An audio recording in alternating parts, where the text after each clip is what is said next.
Assalamualaikum warahmatullahi wabarakatuh. Kami dari kelompok 10 akan mempresentasikan materi tentang evaluasi bimbingan dan konseling.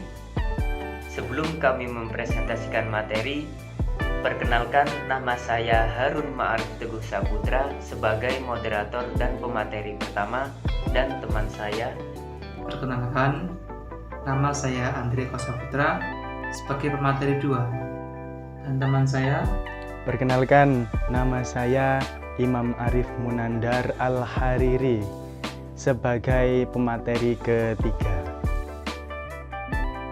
Sebelum kami menjelaskan apa itu pengertian evaluasi, aspek-aspek yang dievaluasi, dan keberhasilan evaluasi, alangkah baiknya kita berdoa terlebih dahulu. Semoga apa yang kita pelajari pada hari ini bermanfaat bagi kehidupan kita kelak. Ala hadin niyah wa ala kulli niyatin sholihah. Al-Fatihah. Amin amin ya rabbal alamin. Baiklah, saya sebagai pemateri pertama akan menjelaskan pengertian evaluasi dan aspek-aspek yang akan kita evaluasi. Yang pertama yaitu pengertian evaluasi.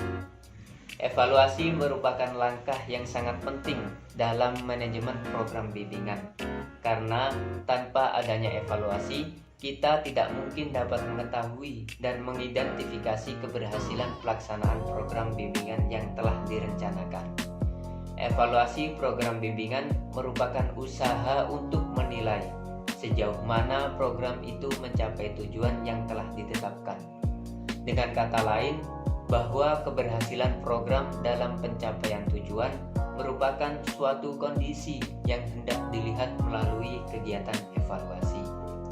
Adapun fungsi evaluasi program bimbingan konseling di madrasah sebagai berikut.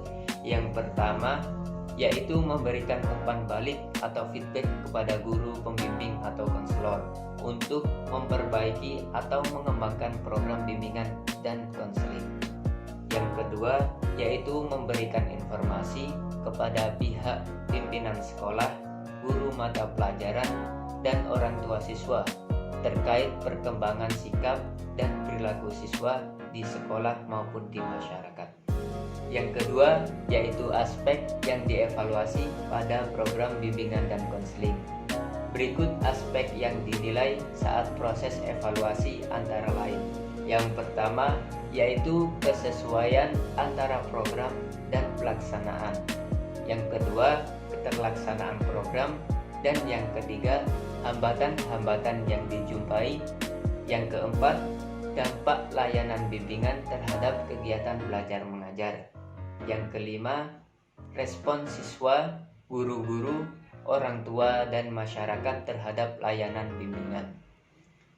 Berkenaan dengan evaluasi bimbingan konseling, berikut kriteria keberhasilan layanan bimbingan dan konseling. Yang pertama yaitu berkembangnya pemahaman baru yang diperoleh peserta didik berkaitan dengan masalah yang dihadapi. Dan yang kedua, menimbulkan perasaan positif sebagai dampak dari proses dan materi yang dibawakan melalui layanan. Yang ketiga, rencana kegiatan yang akan dilaksanakan oleh peserta didik sesudah pelaksanaan layanan dalam rangka mewujudkan upaya lebih lanjut pengentasan masalah yang dialaminya. Berikutnya ialah metode evaluasi bimbingan dan konseling. Jadi untuk mengevaluasi metode bimbingan dan konseling, kita bisa menggunakan 4 cara.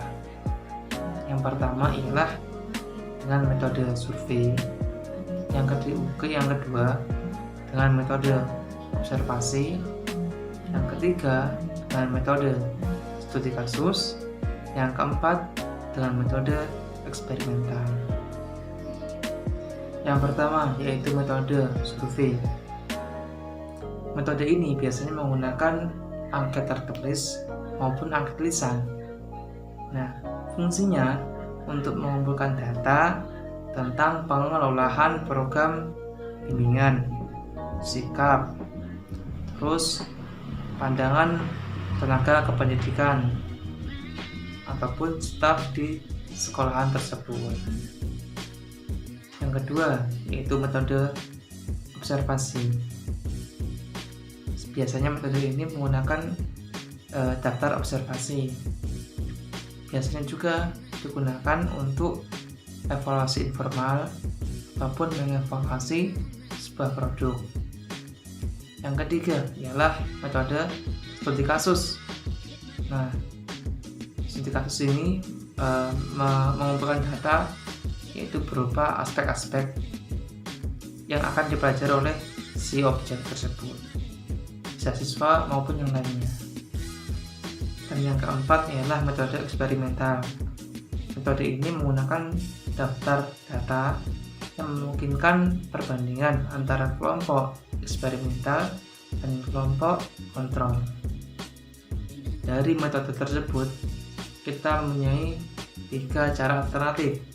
Yang pertama yaitu metode sebelum dan sesudah, yang mana kita bisa menggunakannya dengan cara mengidentifikasi perkembangan belajar maupun kemajuan belajar. Yang kedua yaitu metode bandingan. Kita bisa menggunakannya dengan membandingkan dengan atau hasil dari kelompok lain, seperti itu. Terus yang ketiga ialah metode Rishing, yaitu melalui pengidentifikasian dari hasil belajar yang diinginkan. Baiklah, berikutnya ialah prosedur pelaksanaan dan metode evaluasi program bimbingan dan konseling. Jadi dalam pelaksanaannya kita harus menggunakan beberapa tahapan. Yang pertama ialah persiapan, yang kedua ialah persiapan alat dan instrumental evaluasi, yang ketiga ialah kegiatan evaluasi, yang keempat ialah menganalisis hasil evaluasi, yang kelima ialah penafsiran dan laporan hasil evaluasi. Karena evaluasi ini jika kita ingin hasil yang sangat baik, nah maka dibutuhkan observasi yang baik pula. Nah, dalam mengobservasi tentu kita menggunakan panca indera.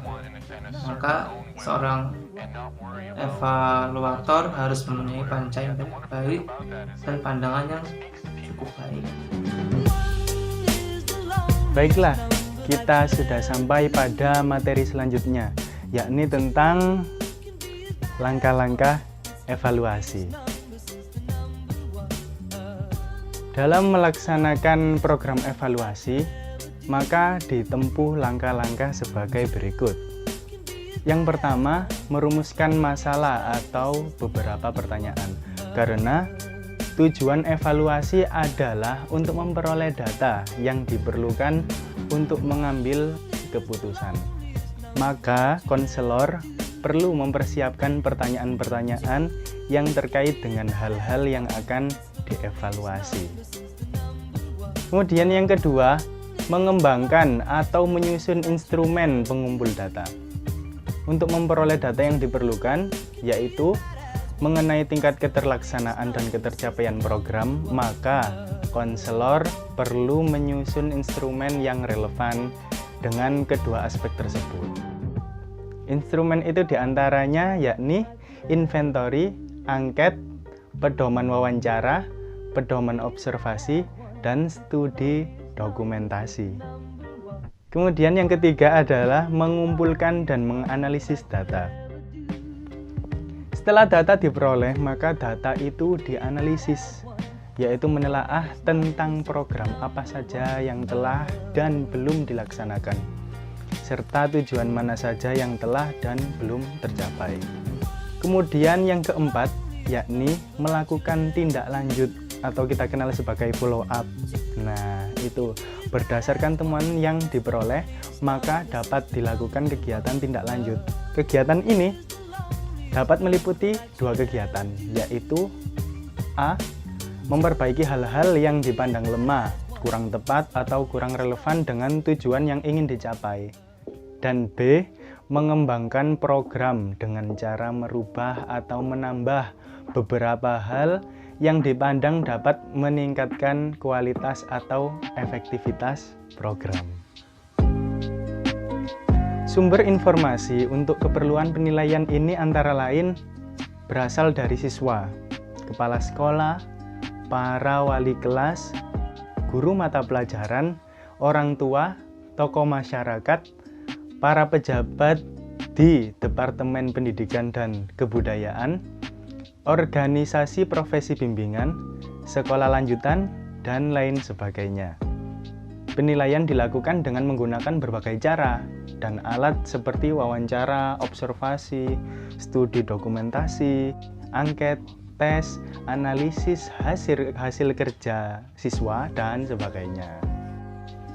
Minimal evaluasi dilakukan pada akhir tahun ajaran dan menjadi salah satu dasar pengembangan program untuk tahun ajaran berikutnya. Dan evaluasi ini sebaiknya dilakukan setiap bulan melalui forum pertemuan staf dan dapat dihadiri oleh unsur pimpinan sekolah. Sekian yang dapat kami sampaikan, kurang lebihnya mohon maaf yang sebesar-besarnya. Semoga bermanfaat. Ma'an najah fi hayatikum. Akhirul kalam. Wallahul muwaffiq ila aqwamit thoriq. Wassalamualaikum Wassalamualaikum warahmatullahi wabarakatuh. wabarakatuh.